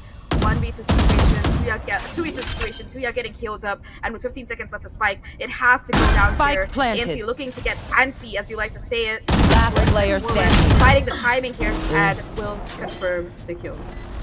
Once Wow. again, such a well-adjusted player on the side of ANC. OGX, despite getting those salvage kills on the earlier onset of, I guess, that teleporter take, at the very least, right, they made Tuya invest that orbital strike, but man, were they 30 really seconds hungry left. for that U-Haul control, for all of it to kind of bail out. Aruma being very, very sharp and being very impressive still will ultimately lead them to a bit of a standoffish position here, Zach. All the ultimates are pretty much on the board here. Aruma needs but one to have her online, so maybe we're gonna see an explosive and a quick twirly Emmy hit. We'll find out soon. Early flash to coming up towards that long area, and explosive hit does seem to be the call indeed. It's like they heard me. Taking down the charge, dashing into the site, showstopper to good. Gonna be able to take out Ivory there, and with that sentinel going down, this site just looking so much more vulnerable. Trix still in his elbow, holding down a Whoa. crucial bit of space. Will in fact find a kill onto Twirly with the pain shells here. Huge work, but in the 24 situation, still a lot of work left to do here. Now Emmy just jumping around with the judge, You want to trying find it? to create that pressure, and with that cosmic divide coming in, will create a funnel for Emmy to capitalize on. remaining. Only gets the one though, but Casper is there in the wings. Spray transfer, immaculate, and now Trix in a 1v2 pulls out the pain shells at the worst time though, in Aruma, not one to let the grass under her feet grow, will get Orangutan to fire. And that is where we are gonna go. A bit of an ultimate dump. Honestly, that last round, everybody was just throwing everything. Maybe barring the kitchen sink. But it did come down to very, very impressive gunplay. Trix managed to eke out one more kill, but could not fall back into safety in time. Now ANC suffering the consequences of this economy. And man, it's rough. They have to, again, maybe prioritize getting orbs on Tuya or anybody that can ramp up this comeback. OGX looking to out and just take it, but Ivory secures not just the neural theft, but a weapon for their team. But this is information that they already know. ANC still really loving this extra layer of security. Spike She planted. does have a Blade Storm, but she does retrieve the Vandal. She still keeps the judge. Headshot. But Trix manages to take her head off even through the wall. Fragility of this team potentially One enemy showing. remaining. OGX, they're not going down without a fight. Time is still ticking and Twirly's all alone. Trix so low that Boombot is gonna buy time and space, and Aya is defusing it. This is pretty much it for Thrifty. this round. And ANC managed to string two back-to-back rounds. Really, really nice work coming out of, in particular, I believe, Trix there on that raise, swapping over to the roll, and of course, just that quick play to clear out Hookah and take out Emmy. It made all the difference, because at that point, Orangutan, they were being pressured on every single side, and Trix being able to take that crucial bit of territory really set them up for success. Now, Orangutan still gonna have the economy to buy up for this particular round, but slowly but surely, ANC, they're finding the momentum and these crucial kills. Even if they can get that initial advantage, right? It seems to be all that they really need to do to try and make the rest of the round work. And with that newfound confidence, they are willing to get even more aggressive kills inside. Oh, poor Emmy. A lot of these blind kills happening and maybe potentially frustrating on the side of OGX. I have the Emmy, spike. who's usually the one to deal early damage, kinda getting caught out here. OGX still reassessing what they want to do. They're still bolting towards B, not really giving reason for Ivory to leave it alone, but Ivory may be in a bit of a sticky position, getting tagged up and not really getting cleaned up. Really finally gets that kill, but Trix, as you mentioned, really turning up the heat and potentially searing OGX. 2v4, it's up to Twirly and Aruma. They have Pit. This Spike makes it planted. infinitely more One doable. enemy remaining. Oh, As not I again. say that, not again. Just Aruma now, and Trix will just run her down, take her out, and get ANC their third round. 3 in a row right now. They're really, really on fire here. And, you know, you gotta give it to OG for getting onto side, and despite being in a 2v4, for willing to invest that Viper's Pit. But sometimes that Viper's Pit, it can do more harm than good, especially when you're being surrounded on all sides and the visibility just goes down. Letting Tricks get maneuvers like that already has the showstopper back online, and with these round losses, Orangutan, they're gonna take a bit of a breather here, try to figure out how exactly things are going wrong for them, because they are going pretty wrong. That's a very on the nose way to put it, but OGX have definitely lost a little bit of momentum, and ANC, they are capitalizing on it as Trix, like you mentioned, has been pretty much performing to the best of her capabilities. She does have that showstopper in hand, despite using it just a pair of rounds ago, I believe. Orangutan, like you mentioned, reassessing, reworking the plans, and perhaps finding a more effective way of executing it. Aruma, that Viper's Pit is going to be sorely missed, but they have time and they have a round buffer to get back into the swing of things. They still do at least have the economy as well. So all things considered, Orangutan, this is a really good time out there. You have to figure out how exactly to deal with this sudden onslaught that ANC is throwing at them. And it's something that ANC are doing very, very well, right? Measured aggression. They take control of one particular crucial area of the map, kind of bog Orangutan down in the fighting. I mean, Orangutan does try to rotate. They inflict heavy casualties on them. So even if Orangutan do get that spike down, right, they're at this consistent disadvantage. And ANC, they want to try and maintain it. Once again, Orangutan, instead of going in for a bit of a heavy push towards Showers, putting the pressure towards his B site instead. I don't know if they managed to break the camera yet. I don't think so, because it's on the other side. And with the Cypher and Raze both positioned towards this B-long area, it's going to make a very scrappy and interesting fight. Uh-oh. Trix could ult and very much find the majority of OGX. Flashes, still not invested here. This Trailblazer could prompt Trix to react. We do have a heavier defense here. Forced to backpedal as Aya is going to do a little bit of work outside of her perspectives, but this duel is going to keep going.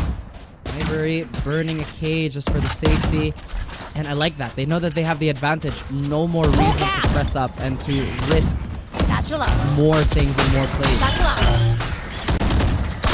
Once again, a player gonna be caught by that tripwire. Nobody really on site to be able to break it, so Orangutan's pressure kind of paying off for them. Now both of them trying to play around the smoke here, and finally the spike will go down, but the showstopper is here to go, just jumps over it, just thoroughly 10 HP left and staying alive. That is absolutely insane footwork coming out. Now a 4v4 situation.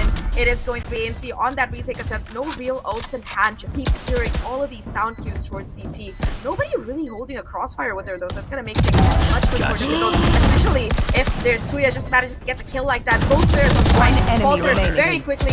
Now it's just going to be Casper in a 1v3. Can't even find that first, and ANC. Defuse the spike. 4-5. This is getting uncomfortably close for OGX, and as you mentioned, just those small things, right? Where was the crossfire? Where was the response and the mess that was happening? OGX, once again, looking for ways to refine this attacking side. Tuya getting pretty much a free kill there onto Japips, and the response by OGX, that, pardon me for repeating, a little lackluster on that post plan. So now they have to rely on this hero phantom buy on the side of Emmy. And again, this is pretty much a ragtag buy. OGX might just give this round up. Tuya has her ult, and still they are looking to try and overwhelm anybody who's trying to bring down B-Zac. I mean, if it doesn't work the first time, maybe it'll work the next time. But it didn't work the first round, so now it's just gonna be Emmy satchling in, but Trix ready for it, taking the fight head to head, and the judge doesn't exactly work out. Emmy's still present towards his backside though, along with Casper, able to pin down and take out Ivory. I've got your trail. Alive towards this area of the site, so it's very, very difficult to try and contend with her. Utility being spammed towards Hookah. The smokes come down as well to buy a little bit more time for veterans. And now Emmy towards the spawn, taking the fight, will win it out, and with Trix going down, suddenly Orangutan, a little bit of hope restored for them. They have quite a bit of control on the other side. Casper with the molly finds a crucial kill, and it's just Casper by the final one. Orangutan, very, very scrappy, but they make that thrifty work. Every time I see the vulnerable status effect, my eyes just like light up. It's like, oh my gosh, one sheriff shot is gonna absolutely obliterate this human being and erase them from existence. And that snake bite really did so much work. I think we're gonna go right into that moment. A little bit of a mix-up there on the jump, but like you mentioned, right, hasn't really diminished the success of that super scrappy and brawl heavy round by OGX. ANC, they want to take some success again away from OGX and repeat that hyper aggressive play towards no dice as Twirly avoids a Trailblazer, but her own bot will be removed from play. There. OGX playing the waiting game yet again. Patience has been working out. You for are themselves, divided! especially with ANC making the more minor of mistakes in their urge to really go forward. Now taking the head-to-head confrontation. Aya wins it out though. Ivory on the other side takes out Casper and this cosmic divide. He hasn't really accounted for much. The rotation comes in through the TP. But again, Ivory proves her mettle, finding a Ruma before being shut down. 2-4 situation once again. Showstopper invested to boot to try and gain a little bit of space, try and find a bit of kill. Will at least try to get that plant go down, but that Orbital Strike will deny even that much. The Showstopper though from Twirly still finds a kill. 2v3. And that is a moment where, once again, that is just like, how? You know what I mean? Like, Trix is probably scratching her head just a little bit. It's like, how did she even know? But again, it's one of those things where it was just a product of circumstance. 30 Really seconds had to left. let it live. One enemy So remaining. somebody was in proximity. 1v2. Yet Aya did not even give OGX and Japips the chance to breathe despite being fairly low. Yeah, I really My like ult that is ready. play. I mean, It again, is just over. once the TP sound comes in, right, Gwen just books it too short. She's like, okay, you guys got CT, I've got this other way. The only way they're really funneling it is through the showers area, and they're just able to surround them on all sides. seconds It just left. seemed like there was no inkling that this is going to be where Gwen is coming from, and Gwen is able to take out Jabeeps without too much trouble. Very, very good positioning and spacing coming out of ANC on this particular map. They're looking so much more smoother, and yeah, while Trix does go down, a little bit unlucky there, but all things considered, the game, it goes on. And Trix, 13-7 right now, leading the scoreboard for Anomaly, has very well put them in a position to end it Standing ahead. at a possible 6-6, especially with the number of ults that ANC has stacked up. Things are looking towards a very positive trend for ANC as we talked about three though. She does have the snow step, so if there is going to be a stray kill, she might get that up. But no, Gwen is gonna burn the Hunter's Fury and even this out. Japips, that healing and that sustainability is gonna be sorely missed. No more guiding lights either for the easier fights.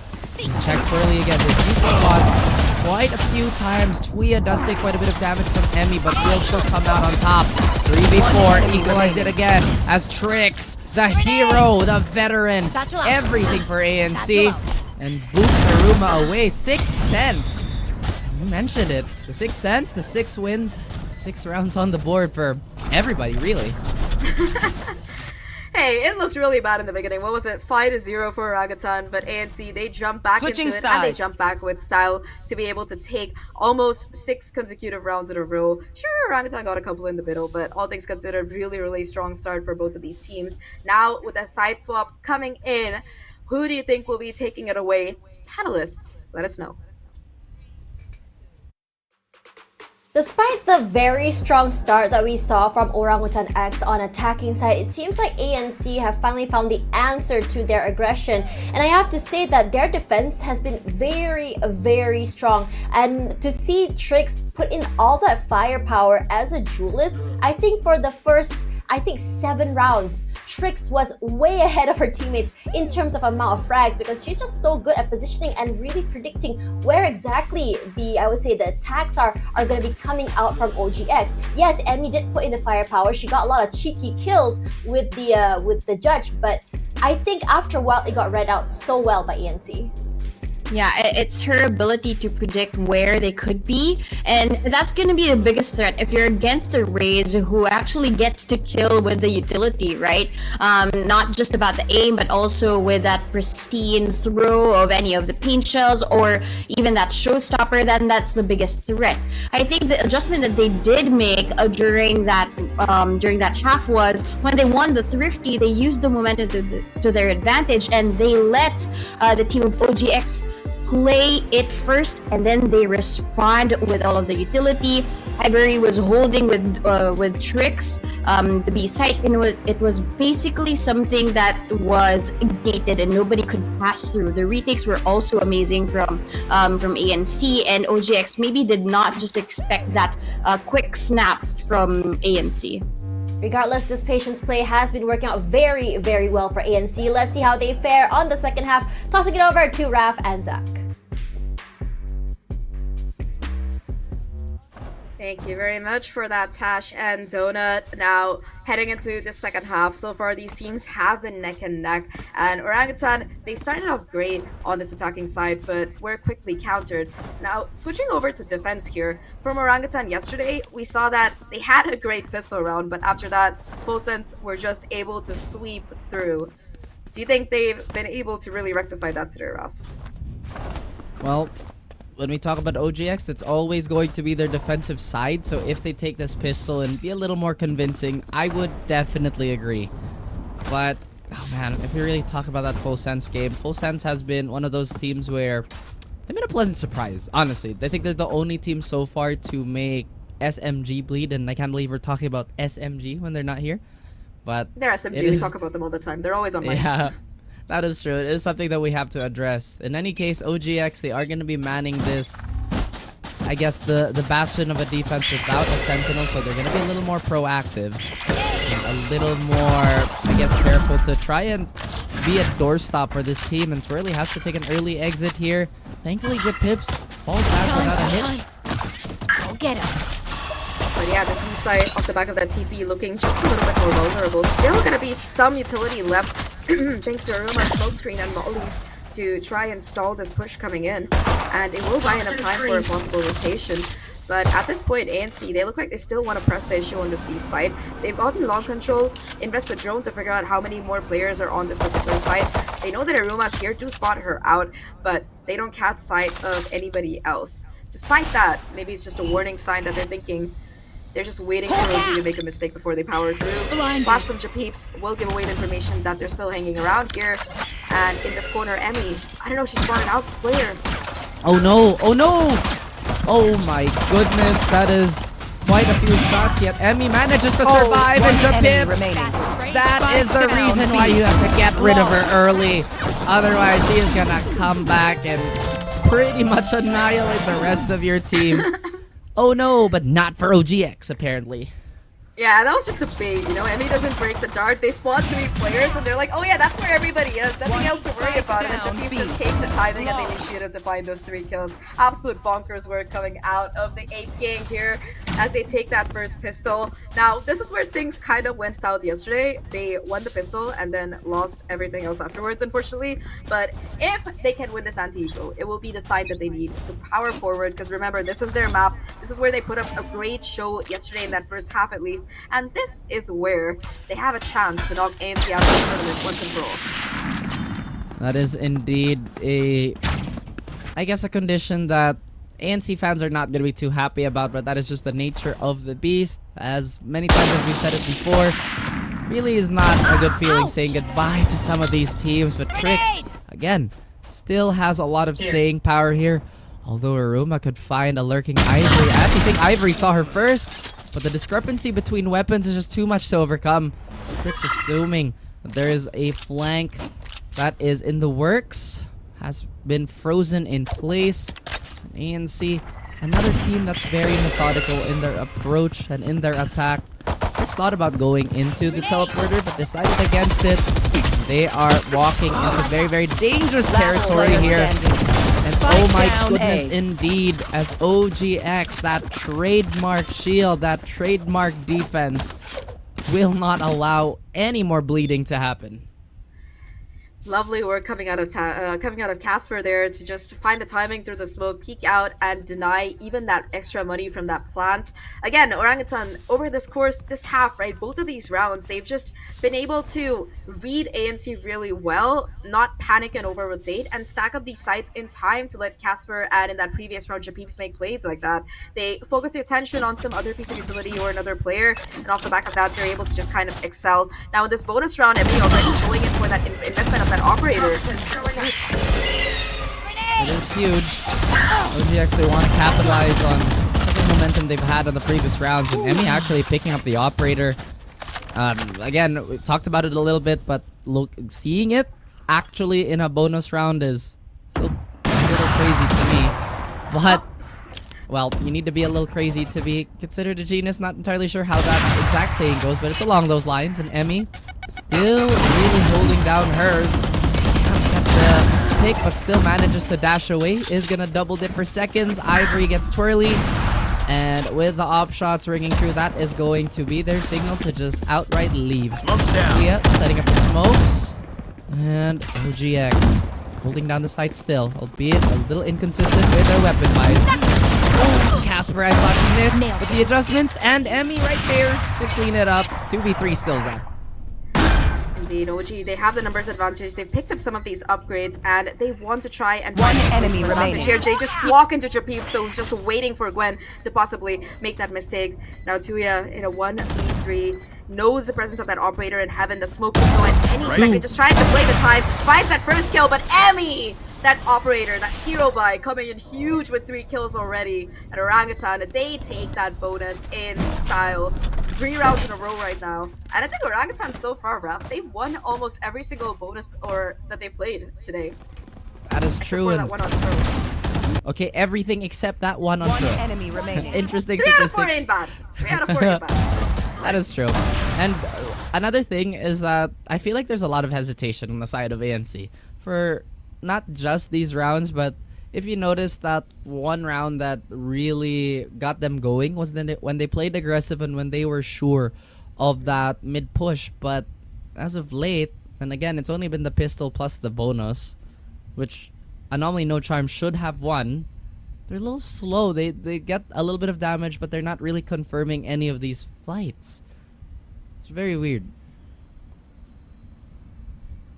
Now, though, they're finally taking that timeout, which is interesting because it is going to. That was the last round was their full buy. So this round, it seems like they still want to force up. They have enough in the tank for one more mixed kind of buy where they put everything inside. Or just one off of it, so 1 or 2 off of it. So if they can get that online for tricks, it might be enough for them to really guarantee their entry into site. The problem is that Orangutan's defense, we talked about a little bit before, they are just the iron wall. They have Emmy on that operator still, but more than that, every other member is going to be equipped with not just rifles, but also a full kit of utility right now. So that's a lot that Anomaly No Charm have to bait out before they can really even consider getting that spike down. Especially, never mind, they changed their mind. They're just going to be going up this round. Although everything you said is completely valid in OGX, a lot of their players are just so comfortable with anchoring down instead of just backing off and playing for the retake, which is both a bit of a strength and a curse because it does somewhat allow those bigger bursts, and if they can't get the pick, it will serve just, again, issues upon issues. But Emmy already opening this defense up with an operator kill to her name, and Uma chancing a little bit towards a short. Will keep ANC at bay yet again. First blood, it goes to Orangutan as expected, and for their efforts, ANC, they haven't found much in exchange for it. Now looking to regroup towards this A site. Now again, the problem here is just that there's so much that they have to deal with. The one way is coming out of Casper massively. As I say, it comes down the Molly utility that will just let Iruma pick these players off One bit by enemy bit. The remaining. spray is there, the kills Spike are there, and down Orangutan, they're gonna be the ones on top. Now just Aya, 1v5, Sheriff in hand, Twirly on the hunt. Here's the sounds, looking for the kills, and it's gonna be Casper to get that final one. Orangutan gonna get to double digits. OGX really not giving any sort of comfort to ANC, and I feel like ANC, they're a little befuddled because it does seem like they're getting the space they want to and getting to the points of where they really want to stage an attack of, But again, OGX, once their traps have been sprung, there's very little ANC can do. Ivory still has that neural theft and hasn't really reared its head. And I think stylistically, because OGX loves to play so far back, it's causing match problems for Cypher as a sentinel. I haven't seen much of Cypher, sadly, and honestly, I can understand why, because Killjoy is just so much better. Maybe I'm a little bit biased, but in a way, sometimes I do feel bad that Cypher doesn't find his full value, and I think the main part of that is because he's so passive compared to how he can really play those other Sentinel classes here. Very excited to see how Deadlock will fit into the meta once she becomes meta, quote unquote. For now, though, for ANC, they finally have a buy together. They have that neural theft that you mentioned, and they are also just one off that showstopper. Uruma with the off angle, looking to take these confrontations head to head, and will indeed find the head of Aya. Huge indeed. And that's what we've been needing from ANC, but so far the follow-up has taken quite a bit of time. Ivory still has not let that neural theft rip. And just the initiating power and the post-plant strength of Killjoy somewhat overshadow Cypher. I think they're just about in the same class of how good they are depending on the map and depending on the play style. But ease of use is definitely going in the way of Killjoy. She's just so reliable no matter what the situation. 30 seconds She's left. not going to have that much range in terms of working. But we've seen a lot of teams just kind of play that deathball style. And OGX and ANC, they're no strangers to that. Talking about strangers, so Casper gonna be alone on site in strange waters, looking to deal with the onslaught coming their way here. First wants to go short showers, shots going wide, not able to connect, and that lets ANC set up this post plant. Seekers coming out right now to the position. Gwen has to win this fight, but Japeet's just moving her positioning. Once again, there's gonna be yet another player to deal with, but Ivory will come out on top this time around. Additional pressure being exerted by the showstopper here, but it's not gonna really find anything. And in a One enemy standing. going down, it's gonna fall down to Ivory and Trix. How much more can she do with Casper trying to sneak the spike? Oh my gosh. There for both these teams is just a distraction. And Emmy gets the kill. I'm gonna pretend I didn't see that, but everyone here would be unfortunate. Oh my goodness. No need for this. Iruma hit. They hit him with the look at me. Look at me. Don't look at me. You know? surprise. Oh my gosh. Sorry. It's okay. Don't be. I was very surprised. I'm just telling you. I was very surprised. But again, ANC, man, I thought Ivory could have let that neural theft pop just so they have that extra layer of information, despite being. Whoa, how did Twee get over there? Oh, okay. Never mind. I got a little distracted. But anywho, going back and refocusing our lenses towards the game, Emmy and this operator have been pretty much inseparable for the last 5 or so rounds. And ANC, they look to be a little more assertive towards this B main position. Twirly, though, in pretty much a very, very committed corner, will actually be dealt with as she tries to cross. But Japeeps, who's been a terror on this side, and Elbow specifically, will not let that go unpunished.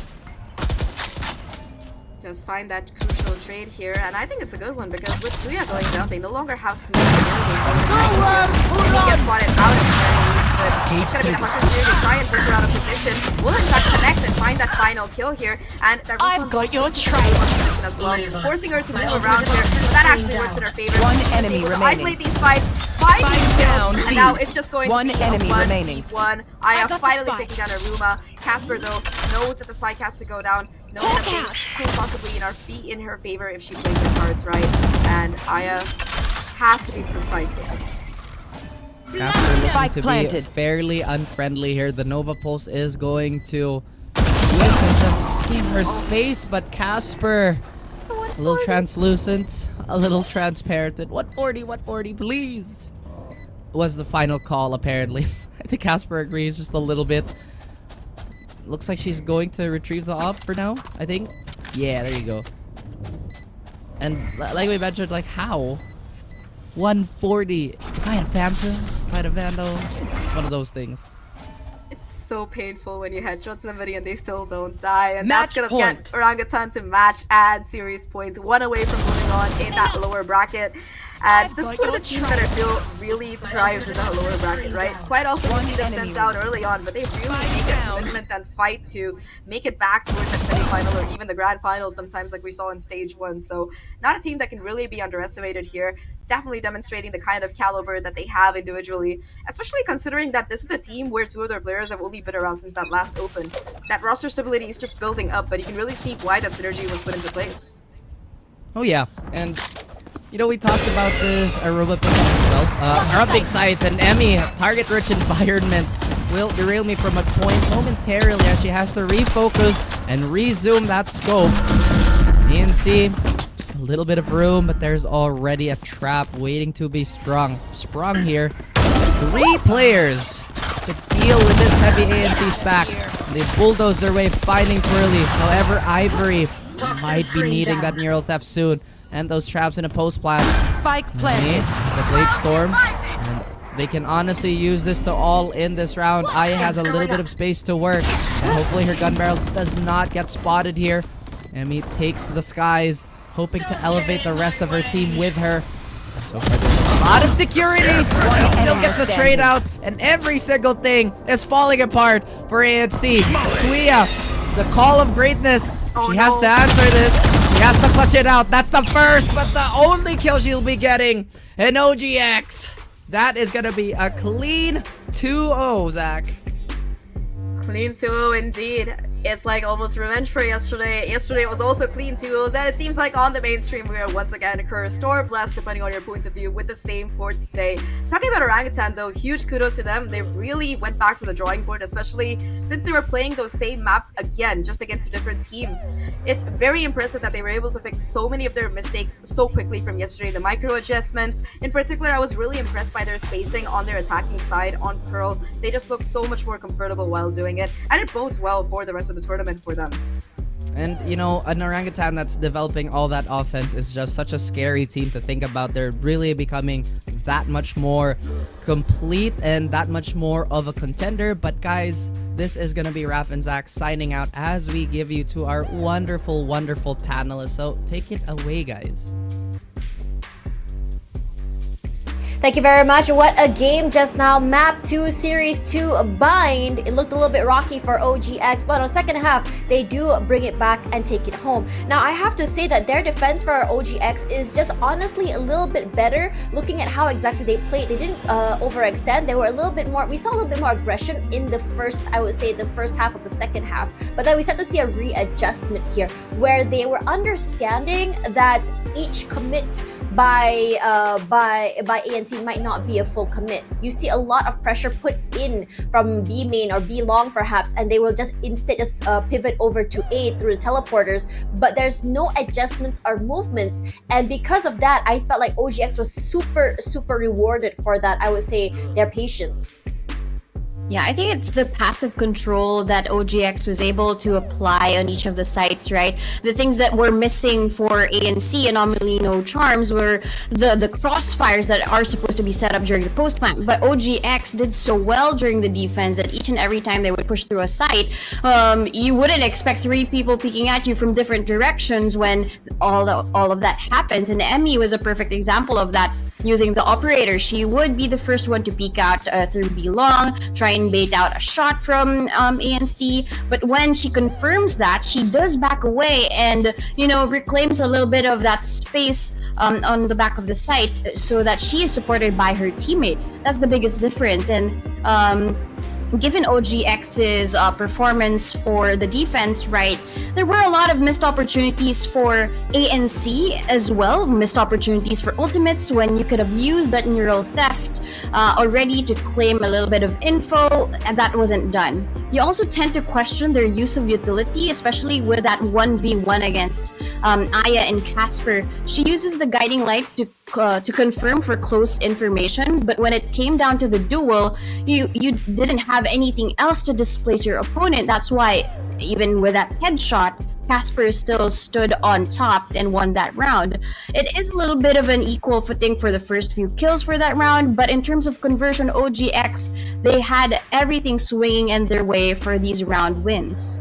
Yeah, and I feels like even though Twirly is the MVP, and I don't blame her because she was phenomenal that game. She was taking up a lot of space, just forcing ANC back off a lot of the site. In fact, making them just pivot toward another site altogether, which was honestly something that I would say is just huge for her on a race. But at the same time, my eyes were on Eruma because Eruma has managed to not only hold and anchor a site very well, her usage of utilities and how she and her teammates played with it gave them so much value in controlling the chokes, especially on A site choke and B main. Regardless for Twirly as well, I think that her not only is her usage of her ultimate, the showstopper, has been phenomenal. We saw a blind, I would say, use of her showstopper to take out tricks toward Halls or Elbow, but it's also her paint shells just really moved them out of the way. This time around though, it felt like for Emmy, she was very, I would say, not displaced, I think disabled by ANC because they're starting to read her plays very well. It wasn't until that they moved her away from the shotgun plays and more toward the op that they were given a lot more space, or she was given a lot more space to play a little bit more freely toward both sides in terms of her rotations as well as her aggression. Regardless, overall, I think that OGX played very well in terms of their defense. ANC definitely gave them a run for their money. Unfortunately, it was just not enough to stop the aggression coming through by, again, the very aggressive duo, which is Twirly as well as Emmy. Yeah, I have to agree with you when it comes to Eruma as the Viper. Initially, you would expect for them to select a Sentinel, right? But given that you also have that snake bite to make you vulnerable, and in round number 1, during the pistol round, when OGX was on attack, they used the snake bite in combination with that paint shell to try and recover that round. With that 2 pieces of utility, that really turned everything around in the favor of OGX. And given that Eruma and as well as her smokes towards A short, it just really controls everything. They have the site on lockdown even without a Sentinel utility, and that's what's amazing about the defense of OGX. Although we did see a bit of, a shining light from ANC during their defense when they tried to crawl back in, it just wasn't enough because they took things slow. But when the sides actually swap, you can't really take things slow during attack. You have to be at the same time slow. You have to be also quick on your feet. You have to be the one to set the pace. And I don't think that Anomaly No Charms were able to do that. Yeah, I mean, we did see some aggressive, I would say, very explosive plays, and this is all courtesy of Trix. Again, she was, I would say, ahead of the team when it comes to those picks when it comes to attack. She was very, very proactive in making sure, understanding where each opponent is going to be. The matter of the fact is that it just feels like for Anomaly No Charms is that they were very displaced once again. They weren't able to play together as a team. And Trix, for a lot of time, I was quite surprised that she was actually entering the site with no initiation, barely any information because of the timing that came in from the utilities from her teammates. Whereas, like when you expected to see, the recon come through, it was a little bit late. It was during the post plan instead of her entering the site, or maybe the flash as well. They weren't able to really, I would say, time it properly to let her go on the site. Regardless, Trix played very well. She did manage to get those huge picks, managed to try that, but in the end of the day, when it comes to OGX as a unit, as a team, it was just a little bit better. With the hold coming in for Eruma, call her a controller, call her a sentinel, she does not move at all. Her Aruma's timings on the lurk has also been very, very big. But for now, I think we have an interview with Casper from OGX. Let's see what she has to say about the game today. Hi Casper, it's been a while since we last spoke to you. How do you feel right now coming in from the first game of the lower bracket? Can you hear me? Hi. Yes, I can hear you, Casper. Hi. Okay. Yeah, it was a good game. Like, we are confident. So yeah, it was good. Yeah, we could see the confidence oozing from your plays, especially during the defensive rounds. But I think I want to go back to the map of Bind, right? During the first half, you had a 5-1 score, but then everything stopped when the team of Anomaly No Charms won that thrifty round. What did you guys do, and what happened during those rounds that did not really empower you to get more rounds during the offense? I think they were like a little bit of miscommunications, and obviously it's a chaos in game. So yeah, it's just silly mistakes which cost us few rounds. So yeah. Okay, Well, I so- guess those mistakes have been it's been right already because you guys won at the 13-6. Go ahead, Tash. I wanted to ask, for you, were you expecting Anomaly No Charms to come back really to play that strongly in the first half between you guys? A 6-6 half, I was expecting something a little bit more dominating. What do you think were the issues that you guys faced? And I know that you guys did call for a timeout there, but at the same time, Yeah. what do you think was the biggest issue or the biggest obstacle from ANC? I think ANC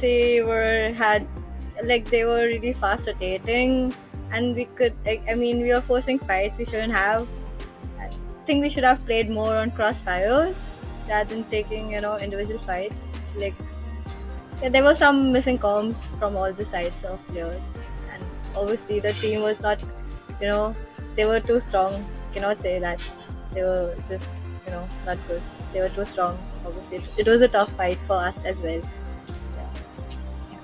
And I think you mentioned, right, you did right your wrongs earlier on during the first half, which we saw. And we know that Emmy is new to the team. She just joined you guys Yep. for Open 2. And how has it been adjusting with Emmy? Has she been putting a lot of work with you guys, working together and putting in the synergy and chemistry in? I mean, she's a very good, she's one. First, it was hard for us to adjust, but with time, I feel she's the best teammate, I've ever played with. She's understanding, she's, trying to adjust with us, and we are trying to adjust with us, and it's just, everything is just in the sync, and it's just fitting properly. Okay, It's great to hear. A good adjustment, a good addition to the team. Thank you so much, Casper. Yeah, thank you so much, Casper. I'm looking forward to see your lower bracket run again. So we'll see you guys soon. Bye, Casper. So yeah, thank you. Bye bye. Wow, what a game it has been here. I think, again, I really wanted to ask her, but we ran out of time. I really wanted to ask her why or how they feel about going through the roller bracket run, but I guess we'll just have to let their game speak for itself as we come toward the end of the day here on the VCT Game Changers Asia Pacific Open 3 desk. So tomorrow there will still be games, but it'll be only one series coming till tomorrow. And we have seen two teams go home today. And again, this is our brackets for today, where we see Global Esports X as well as ANC now out of the picture. We're going to be seeing RRQs to see who will be going up against them, and NWJ will be going up against Orangutan X to see who will be going up toward the, I would say, the semifinals. And finally, SMG will be going up against Full Sense, which I think is going to be a banger. Yeah, I think this is going to be a banger, and it's going to be probably a sneak peek of the grand finals, if you would want to say, if you would want to call that, because SMG and Full Sense Sapphire, they did play the championship for Open 2, but Team SMG, they won, but it wasn't as close as we expected it to be. SMG won a 3-2, so Full Sense Sapphire, for sure, they have prepared for this moment, and I will be surprised if they make SMG a run for their money if they go down to the lower bracket, which is an entirely a different side to see. Oh, I think I've mistaken. I think Global Esports has not been. Sorry about that. The game is still going on, so it's gonna be Deviant Topaz versus Global Esports, I believe, right now, still happening. So the winner of that will be going up against RRQ tomorrow. NWJ will be going up against OGX. I'm really looking forward to the second series, I think, because NWJ is just a team that really surprises me. I really want to see where they can go from here, because again, in Open 2, OGX had a stellar run. Let's see if they will be challenged. Yeah, I think OGX did show and pour their hearts out in the two games that we saw earlier on. We thought that it would be close, right? We predicted it to be close, even back end while we were discussing that, okay, we have a game now to see. It might be a 2-1, but no, OGX has really improved all throughout Open 1 and 2. And I'm excited for that matchup for tomorrow, because NWJ, right? sorry, I was gonna say New Jeans. The NWJ. No, right? don't do They, what they made Ordinary Haven did. close. Yeah. They made Haven close for Team SMG, so I think that's an exciting matchup for tomorrow. It is going to be an exciting matchup. If you guys want to know more, do follow FSL for all the updates on the VCT Game Changers Asia Pacific. Tash Bunny here alongside Donut signing off, and we'll see you guys very, very soon. Good night, everyone.